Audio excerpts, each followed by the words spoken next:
Ang trailer na ito ay rated H for honest. Nakaka 50% na tayo sa bare months. Christmas shopping lang tayo, sir. At itong erotic drama ay kasing edad na sa average na panahon kung kailan may expire ang virginity card mo sa taong 20. Kanina libog na libog kayo. Pumayag kayo.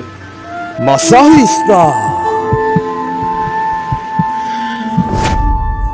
Sir, honest trailer na po sa Masahista at mabuting makinig kayo sa nakakatawang boses ni Coco Martin sa ibang paraan. Sino dyan? Dyan sa tabi-tabi. Na may ilang intermission sa flashback tungkol sa yumaong tatay ng ating bida, kagaya ng pagkawalang pakialam mo sa kamatayan ni Kim Domingo sa Batang Quiapo. Sa isang burol na masyadong maraming obligasyon na pasensya ang binibigay para sa iyo. Nakakaramdam din kami. Naramdaman din namin. Pinapaisip tuloy nito ang seksualidad mo kung gusto mo bang magluksa o manood ng mga madulas na hawakan nila Tanggol at Mando. Oy, ibahin mo ko sa kanila, ha? Hayaan natin si Coco maging coconut oil at iwan natin si Alan Paule na madapa lang at makita natin siya na mas maging ninong kay Tanggol kesa sa actual na Tanggol. Sir, kulang to ah. Si Jacqueline Jose ginagawang walang kay salamat na gampanin kundi maging background bilang special participation na mag-evolve bilang nasa titulong gampanin na nasa background lang habang ang mga kurap ay kumakanta. Lalo lang madaragdagan sa labas pa lang, naririnig ka na namin. At may syota nga rin pala yung karakter ni Coco para masabing straight siya na walang ginawa pero maging parang bata na iniwan sa labas ng sinihan habang ang mga matatanda ay nanonood ng The Conjuring. Ikaw nagpalabas ka naman sa bakla mo, no?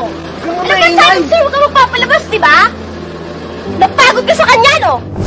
Kaya bago nyo panoodin itong pasok sa favorites ni Jingoy Estrada, bago sumikat si Coco bilang mamamatay ng mga literal na aswang at metaphorical na aswang, siya muna ay magsisimula sa unti-unting score. Ikaw naman ang kukunin ko sa susunod, eh.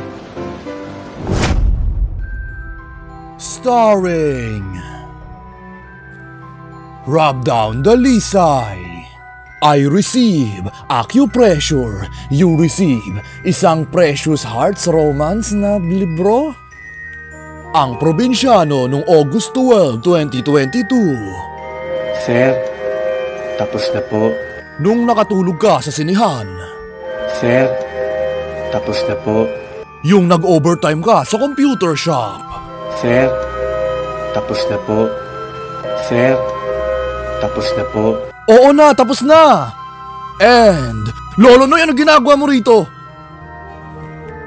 PJs kapag puno na ang tapos.